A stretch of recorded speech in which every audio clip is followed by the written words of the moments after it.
تاریخ ایران مثل یک رمان بلند با شخصیت‌های فرعی اغراق شده است، از روشنفکر نیمه‌کاره تا قهرمان پوشالی. وسط این شلوغی یه اسم همیشه مثل میخ توی ذهن میمونه: شعبان بیمخ.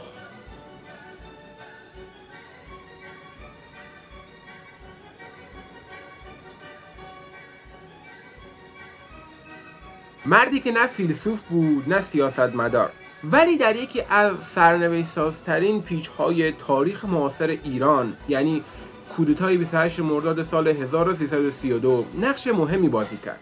نه از جنس رهبران ملی که اسمشون توی کتاب‌ها با فونت درشت میاد، بلکه از جنس عمله‌های خیابون، کسانی که تاریخ رو با چماق و هیاهو جابجا می‌کنند. از زورخانه تا دربار، تولد یک لوطی درباری. شعبان جعفری، مشهور به شعبان بیمخ، در 12 اسفند 1300 در تهران به دنیا آمد. محله‌های جنوب شهر، زورخانه، هیئت، قهوه‌خانه، اینها جهان اجتماعی او بود. نه پایش به دانشگاه باز شد و نه شغل روشنفکری داشت. در جوانی درگیر دعوا، چاقوکشی و حبس و بازداشت بود. لقب بیمخ را هم از همان فضا گرفت. یا از بس بی‌محابا میزد وسط دعوا، انگار جانش برایش اهمیتی نداشت، یا به قول بعضی‌ها از یک ضربه سنگین به سرش این لقب به او داده شد. هر روایتی را که انتخاب کنی نتیجه یکیست: شعبان نماد فرهنگ زوری بود، نه گفتگو. زورخانه اما فقط محل ورزش نبود، کارخانه تولید نوکر سیاسی هم بود. پهلوانی و سینه‌زنی اگر کمی چاشنی شاه دوستی با آن اضافه می‌کردی، یک راست راحت به دربار باز می‌شد. شعبان جعفری هم به تدریج از نقش یک لات محل به یک لوطی درباری ارتقا پیدا کرد. افتخاری که فقط در ساختارهای بیمار سیاسی ارتقا حساب می شود. ایران ملتهب، صحنه آماده، زمینه‌های 28 مرداد. برای فهم نقش شعبان بیمخ باید اول صحنه را درست ببینیم. ملی شدن صنعت نفت به رهبری دکتر محمد مصدق، تقابل شدید بین دولت مصدق و دربار محمد رضا شاه. دخالت‌های روزافزون انگلیس و آمریکا که نگران منافع نفتی و گسترش نفوذ شوروی بودند، این فضای ملتهب، سازمان‌های اطلاعاتی آمریکا، سیا و بریتانیا، MI6 با همکاری بخشی از دربار و سیاسیون داخلی پروژه سرنگونی مصدق را طراحی کردند. پروژه‌ای که بعدها با اسم رمز عملیات آژاکس مشهور شد. اما کودتا فقط با توطئه در سفارت و اتاقهای دربسته جلو نمی رود. برای تکمیل کار نیاز به خیابان است، به جمعیتی که فریاد بزند، شیشه بشکند، آتش بزند، رعب ایجاد کند و بعد هم با شوخی تلخ تاریخ اسم این هرج و مرج را بگذارد قیام ملی. اونجا بود که آدم‌هایی مثل شعبان جعفری از حاشیه تاریخ پرت شدند وسط صحنه. 28 مرداد، روزی که چماق بلندگو شد. در کودتای 28 مرداد سال 1332 شعبان بیمخ دقیقاً همان نقشی را بازی کرد که از او انتظار می‌رفت: سردسته اوباش طرفدار دربار در خیابان. سازماندهی چماقداران بر اساس خاطرات و روایت‌های متعدد، از جمله آنچه بعدها خودش در مصاحبه‌ها با افتخار تعریف می‌کرد، شعبان جعفری در روزهای منتهی به کودتا با لات‌ها، ورزشکاران زورخانه‌ای و باجگیرهای محلات هماهنگ بود تا در روز موعود به خیابان‌ها بیایند.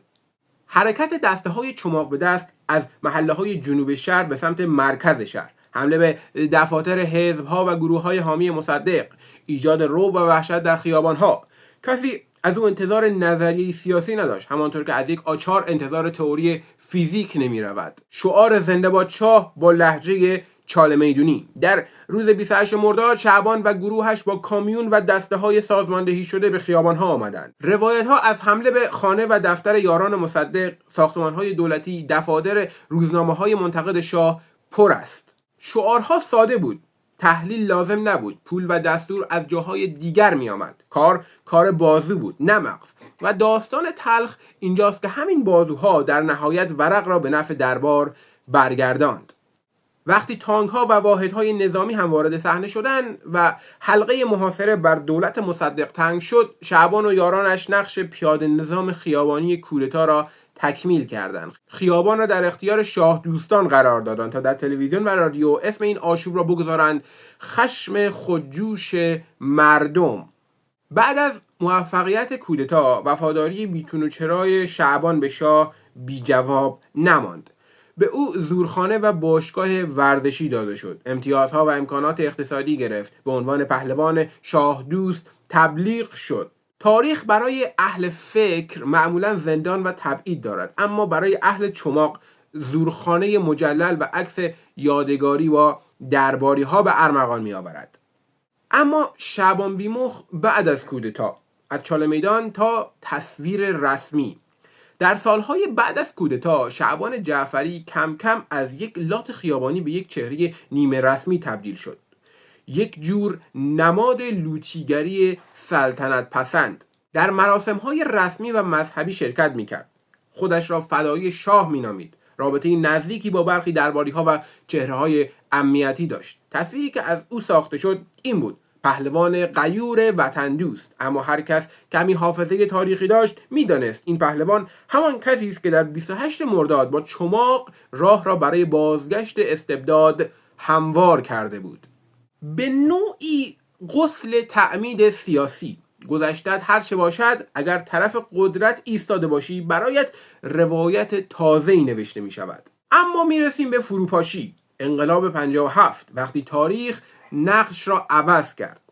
با نزدیک شدن به انقلاب سال 1357 ورق برگشت. همان شاهی که شعبان برایش سینه میزد تاج را گذاشت و رفت. نظامی که به شعبان هویت سیاسی داده بود فرو ریخت. در فضای تازه بعد از انقلاب جایی برای لوطی درباری سابق نبود. شعبان جعفری هم مثل بسیاری از وابستگان به رژیم پهلوی ایران را ترک کرد و مدتی در خارج از کشور از جمله در آلمان و سپس در آمریکا به سر برد. در تبعید او نه روشنفکر شد نه مبارز سیاسی. همان شعبان سابق باقی ماند، فقط صحنه عوض شد. بعضی وقتها در جمع‌های سلطنت طلب ظاهر می‌شد. خاطرات 28 مرداد را باز هم با نوعی افتخار تعریف می‌کرد. انگار هنوز نفهمیده بود که آن پیروزی برای بخش بزرگی از مردم فاجعه تاریخی بود. اگر اون اتفاق نمیافتاد و کودتایی رخ نمیداد شاید انقلاب 57 هم وجود نداشت و شاید این همه بدبختی هم وجود نداشت. اما میرسیم به مرگ، پایان شلوغ یک زندگی شلوغ. گزارش ها و روایت ها حکایت از آن دارد که او مدتی با مشکلات جسمی و بیماری از جمله مسائل مربوط به مغز و قلب درگیر بود و نهایتاً بر اثر عارضه قلبی جان داد. مرگ او نه مثل زندگیش پر سر و صدا بود، نه خیابان را بست، نه تانکی را افتاد، نه کودتایی سقوط کرد، نه شاهی برگشت و نه فریاد زنده‌بادی در کار بود. یک لات بازنشستگی سیاسی در غربت در سکوت پروندهش بسته شد.